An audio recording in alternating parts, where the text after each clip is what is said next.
A decolonial approach to legal education, which includes teaching, learning, and research, must go beyond focusing on tinkering around the edges of the content of the curriculum of law schools and letter of the law reform.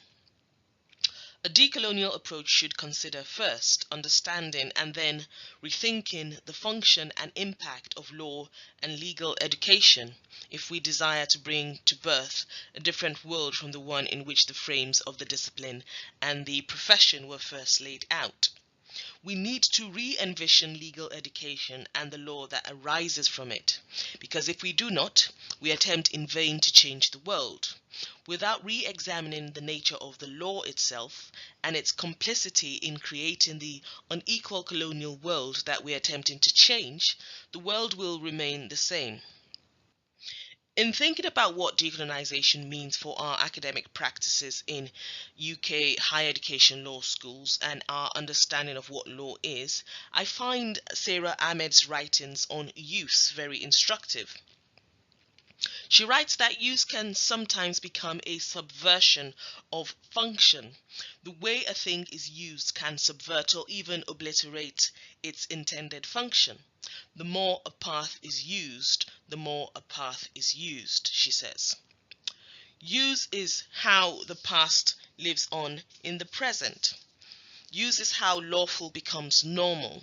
Law's uses, historical and contemporary, have often subverted its functions of justice and equality.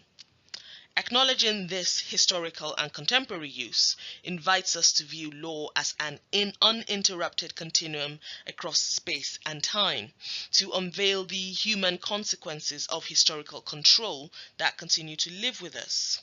They illustrate how structurally systemic and lawful processes actually enable individual prejudice and not the other way round. The lawful structure makes its outcomes appear to be the natural order of things. It is harder to use the law to reverse what seems natural and lawful. To do this, we must think of the legal curriculum as more than what we teach, but also how we teach. For example, does everyone have the freedom to participate? Are our spaces democratic? Who is participating? Are our staff and student bodies diverse from top to bottom? And where do we teach? For example, are our buildings named after people who traded in enslaved humans? What research questions feed into our research-rich, research-led, or research-informed teaching? What communities are usually the object of research, whose knowledge has value, whose laws are recognized? We need to examine closely and teach clearly how law and race shape each other in powerful ways. We need to examine how apparently race-neutral laws and policies have racially disparate results and outcomes in almost every sector of our society. One place to start would be the foundational subjects in law. We could question how the reasonable person has been constituted, especially in tort law, criminal law, and human rights. In subjects that concern property, such as land law, intellectual property, trusts, and company law, we could revisit the origins of property. This could include teaching the history of the use of incorporated companies in the processes of enslavement and colonization, the use of terra nullius to dispossess indigenous peoples of their land by non-recognition of their humanity, the criminalization of behaviors considered gendered and culturally non-heteronormative, including jurisprudential thought beyond the Western canon. Decolonial approaches in legal knowledge would also mean including the teaching of events and case law that have been persistently left out of our curriculum. An example is the case of Gregson and Gilbert that was decided in 1783.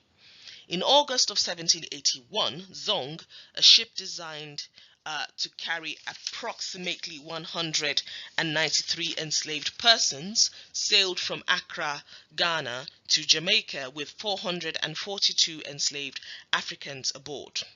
Due to low water and food supplies, the crew decided to throw 142 Africans overboard during the voyage and claim insurance for lost cargo. The case, Gregson and Gilbert, is a civil case concerning claiming insurance for lost cargo and not a criminal case. The owners in this case were allowed to claim the insurance. Dozens of similar cases which expose the uses to which law has been put abound in our law reports.